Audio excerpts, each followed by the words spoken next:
Mesdames et messieurs, bonsoir. Comme convenu, aujourd'hui je vais vous parler de la lettre de créance. Rappelez-vous, lors de notre précédente émission, nous avons parlé de l'agrément de l'ambassadeur. Et nous avons dit que le nouvel ambassadeur, l'ambassadeur nouvellement désigné, devait se rendre dans le pays d'accréditation pour présenter les copies figurées de sa lettre de créance.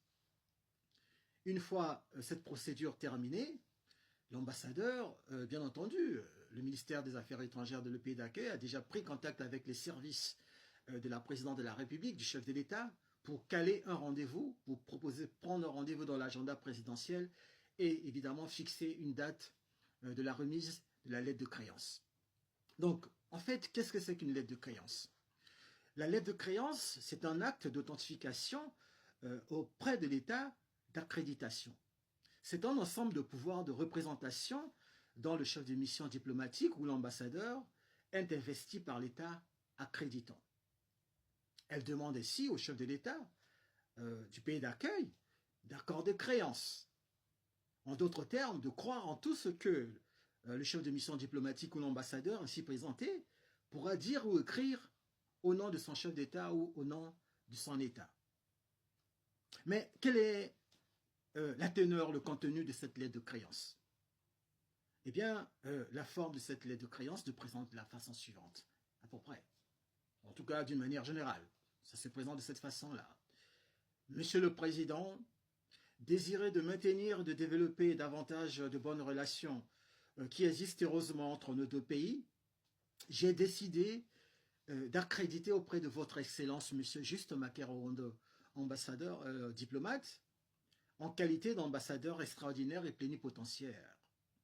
Les qualités, les talents et les mérites de M. Juste Makerowondo me sont de garantie sûre, disait qu'il mettra à s'acquitter de la haute mission qui lui incombe, de manière à obtenir la confiance de votre Excellence et à mériter par la même occasion mon approbation. C'est dans cette conviction que je vous prie, cher ami, de l'accueillir avec bienveillance, votre bienveillance accoutumée et d'ajouter foi et créance entière à tout ce qu'il vous dira de ma part, surtout lorsqu'il exprimera à votre Excellence les assurances de ma haute estime et de ma constante amitié. Voilà la teneur d'une lettre de créance. En somme, la lettre de créance, c'est l'original des copies figurées qui avaient déjà été transmises par le ministre des Affaires étrangères auprès des services de la présidence de la République pour caler le rendez-vous. Je vous ai dit que j'avais expliqué que cette procédure était importante parce qu'elle permettait effectivement au ministre, au président de la République d'ajuster sa réponse par rapport à la lettre de créance qui va être qui lui sera transmise par le nouvel ambassadeur. Eh bien, une lettre de créance, la procédure qu'elle soit de remise de lettre de créance, que ce soit un ambassadeur dans l'État, d'un français, ambassadeur de l'État français, ambassadeur de l'État américain, un américain, un coréen, un japonais, un congolais, un ivoirien ou un sénégalais, la procédure de remise de créance, de la lettre de créance est la même. Parce que cela est défini par la Convention de Vienne, si bien que la cérémonie est identique. Mais ça se passe, comment ça se passe évidemment, le déroulement de cette cérémonie. Déjà, dans la matinée, dans la journée, avant le rendez-vous, les services du protocole de la présidence de la République ou bien de l'état d'accréditation partent chez dans la résidence du nouvel ambassadeur le chercher avec 2 voitures officielles et des motards pour escorter le cortège. Bien entendu, la première voiture, l'ambassadeur prend place dans la première voiture avec le drapeau, bien entendu, ce qu'on appelle le pavillon, le drapeau du pays. La deuxième voiture, très souvent, est occupée par les collaborateurs de l'ambassadeur et le cortège se dirige vers la présidence de la République où attend le chef de l'État. Arrivé dans la cour, justement, du palais, et les honneurs sont rendus à l'ambassadeur. C'est une cérémonie grandiose que n'importe quel diplomate à travers le monde, n'importe quel ambassadeur rêve. On lui déroule le tapis rouge, avec une compagnie d'apparat qui lui rend des honneurs. Parce que je vous rappelle qu'un ambassadeur, c'est le représentant du chef de l'État, mais aussi le représentant d'un État. En d'autres termes, c'est un chef d'État en double. Mais ce sont des pouvoirs du chef de l'État, puisque lui-même, le chef de l'État, ne peut pas le faire, donc il les délègue. Si bien qu'un ambassadeur, quand il arrive dans un pays, lorsqu'il est accrédité, un ambassadeur extraordinaire et plénipotentiaire bénéficie des mêmes honneurs qu'un chef d'État. On lui déroule le tapis rouge, une compagnie d'apparat, de militaires qui lui rend des hommages officiels et lui passe en revue les troupes jusqu'à ce que le directeur du protocole national de cet état d'accréditation l'introduit auprès du chef de l'État. Arrivé, bien entendu, dans la salle des ambassadeurs où l'attend le président de la République, la cérémonie se déroule de la façon suivante. L'ambassadeur prend la parole rapidement. En général, c'est un discours court.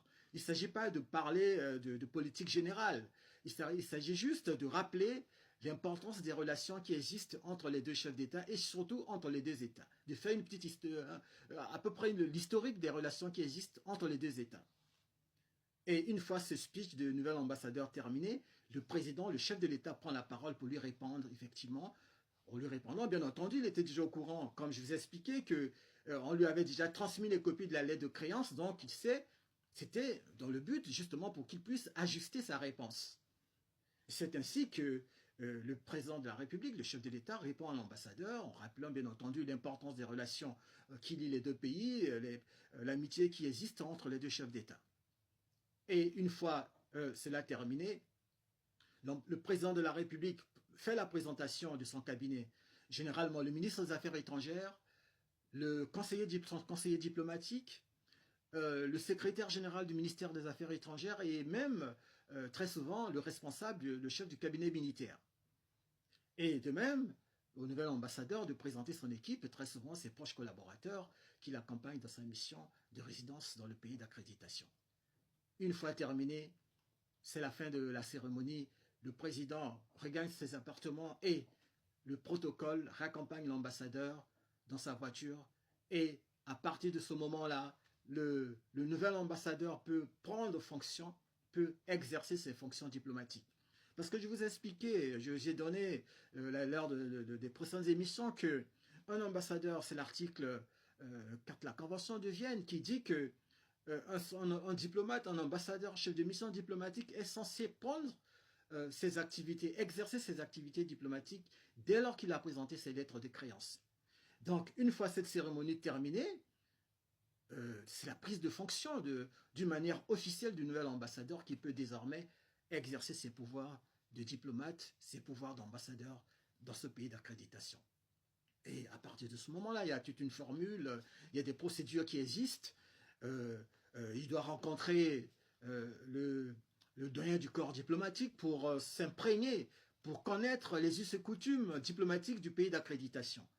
En ce moment après, par la suite, il aura rendez-vous, il va inviter ses collègues d'une manière officielle pour se faire connaissance par le jeu de distribution des cartes que nous ferons plus tard. Eh bien, il peut inviter avec son épouse, Madame l'ambassadrice, ils vont organiser des dîners pour se faire connaissance avec les autres diplomates qui existent en résidence dans la capitale de là où il est accrédité. Voilà, mesdames et messieurs, ce que nous pouvons dire ce soir concernant la lettre de créance. Je pense que j'ai été assez explicite en détaillant cela. La semaine prochaine, je vais vous parler de la différence qui existe entre la lettre de créance et l'exéquatur du consul.